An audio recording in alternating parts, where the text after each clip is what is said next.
I used to think social media was just a harmless way to keep up with friends, share memes, and maybe stalk a few celebrity accounts when I was bored.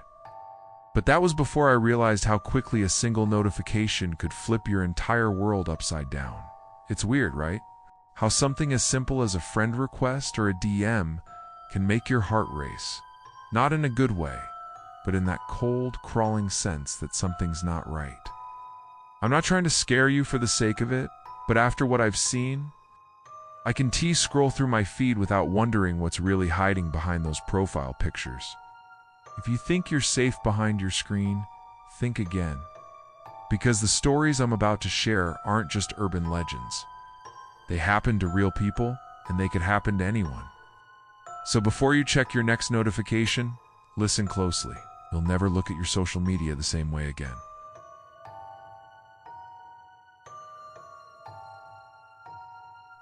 It started on a Tuesday night, the kind where you're just mindlessly scrolling, half watching Netflix, half licking random posts. I'd just finished a long day at work, and honestly, I was too tired to do anything but zone out. That's when I saw it, a new friend request. The profile picture was a little blurry, but the name, Alex Carter, didn't ring any alarm bells. We had a couple of mutual friends, people from high school I barely talked to anymore, but that was enough for me to hit accept without a second thought. At first, Alex seemed normal. They liked a few of my photos, commented on an old vacation pic with a generic "looks fun," and even reacted to a meme I posted about hating Mondays. I figured it was just another person trying to reconnect, maybe someone I'd met at a party and forgotten about. But then, the messages started. It was nothing weird at first. It's just a, "Hey, how's it going?" and some small talk about work and music. I replied out of politeness, not wanting to be rude. But Alex was persistent. Every time I posted a story, they'd reply within minutes. If I posted a song, they'd ask if I was feeling okay.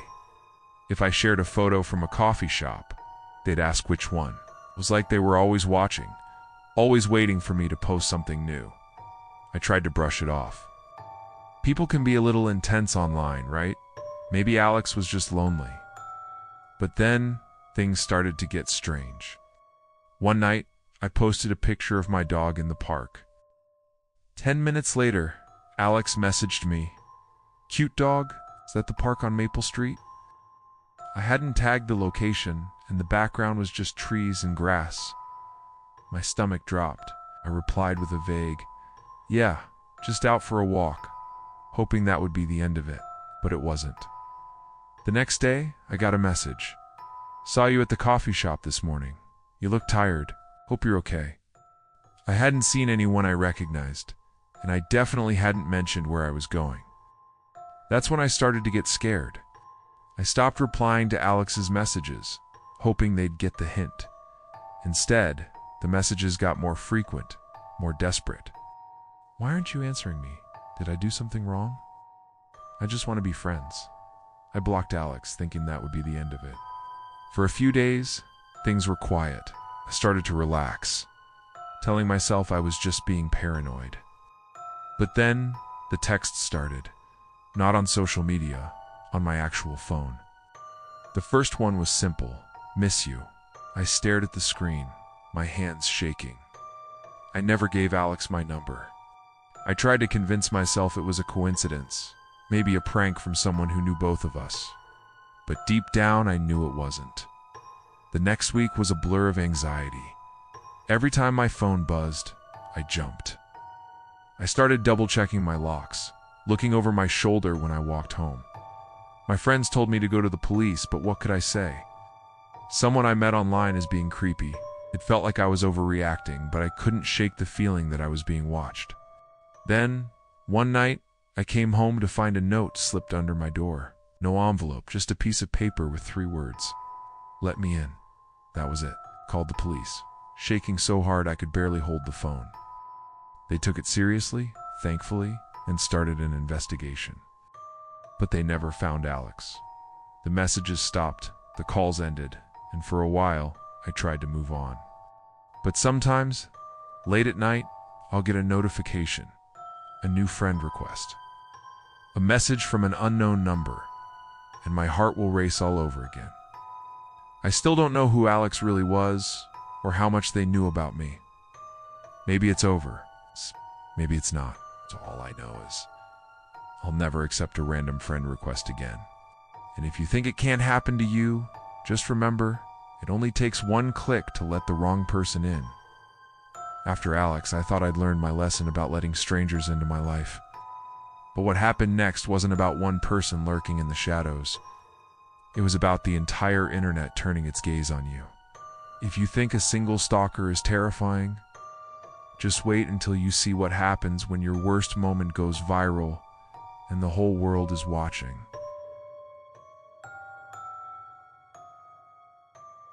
I always thought I was pretty good at keeping up with trends. It's kind of a survival skill when you're in college. If you're not in the loop, you're invisible. It's when the Shadow Dare challenge started blowing up on TikTok. I didn't want to be left out. It was everywhere.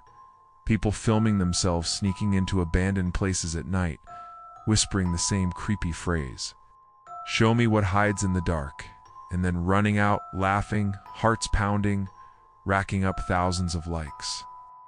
It looked harmless, just another way to chase a little adrenaline and maybe go viral. My friends, of course, were all in. We picked the old Miller house on the edge of town, a place everyone said was haunted but was really just a crumbling mess with boarded up windows and graffiti. We went at midnight, phones charged, flashlights ready, already planning the hashtags. Remember feeling that weird mix of nerves and excitement, the kind you get before a roller coaster drops. I wanted to be scared, but only in the way that makes you laugh afterward. We filmed the intro outside, hyping it up for our followers. If this gets 1,000 likes, we'll come back and spend the night. I joked, trying to sound braver than I felt. Then we slipped inside, the door creaking behind us, and the air instantly felt colder. My friend Jess went first, holding her phone out, the flashlight beam bouncing off peeling wallpaper and broken glass. We all whispered the phrase, "Show me what hides in the dark," and waited, grinning at each other, half expecting something to jump out. At first, it was just the usual stuff. Weird echoes. It's the sound of our own footsteps, the thrill of being somewhere we weren't supposed to be.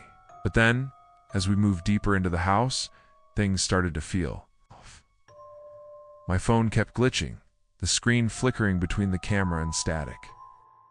Jess swore she saw a shadow move at the end of the hallway, but when we checked, there was nothing there. We laughed it off, blaming the wind or our own nerves. But I could feel the tension building, like the house itself was holding its breath. We decided to split up for the final shot. Bad idea, I know, but we were chasing views. I went upstairs alone, my phone shaking in my hand as I filmed myself walking down the narrow hallway. The floor creaked under my feet, and every shadow seemed to stretch and twist in the corners of my eyes. I whispered the phrase again, quieter this time, almost like I was afraid something might actually answer. That's when I heard it, a soft shuffling sound behind me. I spun around, but the hallway was empty. My heart was pounding so loud I could barely hear anything else. I tried to laugh to play it off for the camera, but my voice sounded thin and shaky. Then my phone buzzed, a notification, right in the middle of filming. I glanced down, expecting a text from Jess, but it was a message from an account I didn't recognize. "Dan T, look behind you." The air felt thick, heavy, like something was pressing down on me. I wanted to run, but my legs wouldn't move. Then, just as suddenly, the lights on my phone and flashlight flickered out, plunging me into darkness. I could hear footsteps now, slow and deliberate, coming closer. They screamed for my friends, but my voice barely echoed in the suffocating black. Suddenly, the lights snapped back on. My friends were there, faces pale, asking if I was okay. I tried to laugh it off, but I couldn't shake the feeling that something had followed us out of that house. Posted the video and it blew up. Hundreds of thousands of views, comments calling us legends, people daring us to go back. But every time I watch it, I see something in the background, a shadow that wasn't there before, moving just out of frame. I still get messages from that account. Sometimes it's just a single word, soon. Sometimes it's a video of me filmed from outside my window at night. I don't know who or what is behind it. All I know is the challenge never really ended. And if you're thinking about trying the next viral dare, just remember, some things are trending for a reason. And some shadows don't want to stay hidden. Going viral was supposed to be the dream, but after that night, I realized how quickly the internet can turn on you, and how some things you invite in never really leave. But as terrifying as it is to have the world watching, nothing compares to what happened when a single private message turned someone's life into a living nightmare.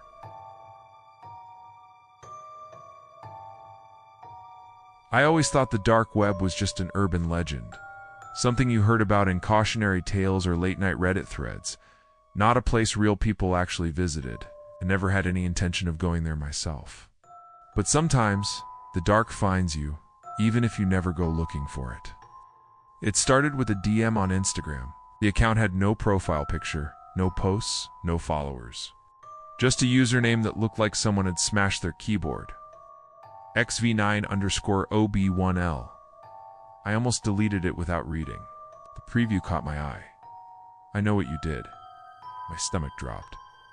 I opened the message, half expecting it to be a scam or some kind of spam bot.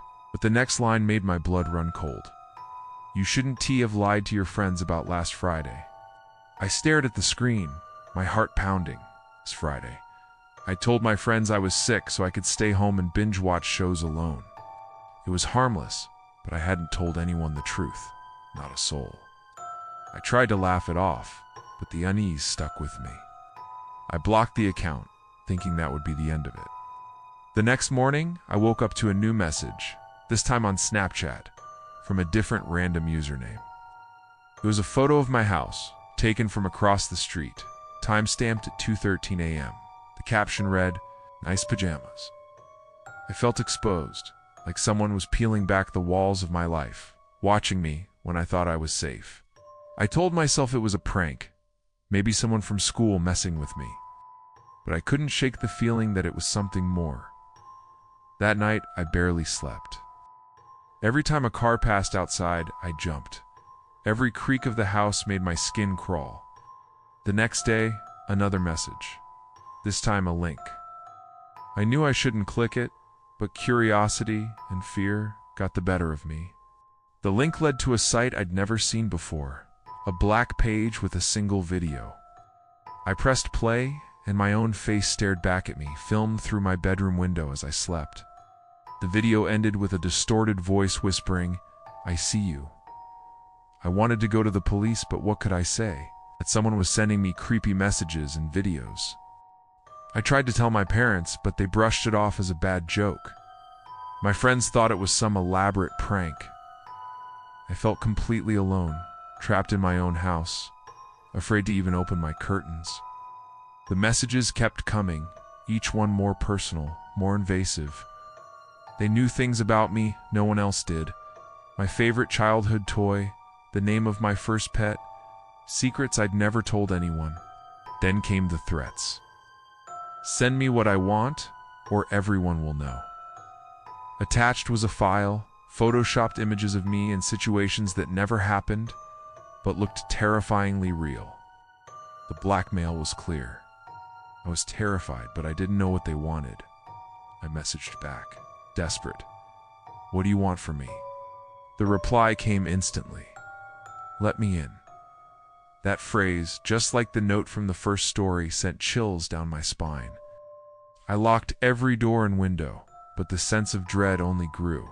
I started seeing things out of the corner of my eye. Shadows that didn't belong, flickers of movement in the reflection of my phone screen. My devices would glitch, lights would flicker, and sometimes I'd hear a voice whispering my name when I was alone. One night, I woke up to find my phone recording me, the camera already on. The screen flashed with a new message, a live video feed of my own room, but from a different angle, one I couldn't see.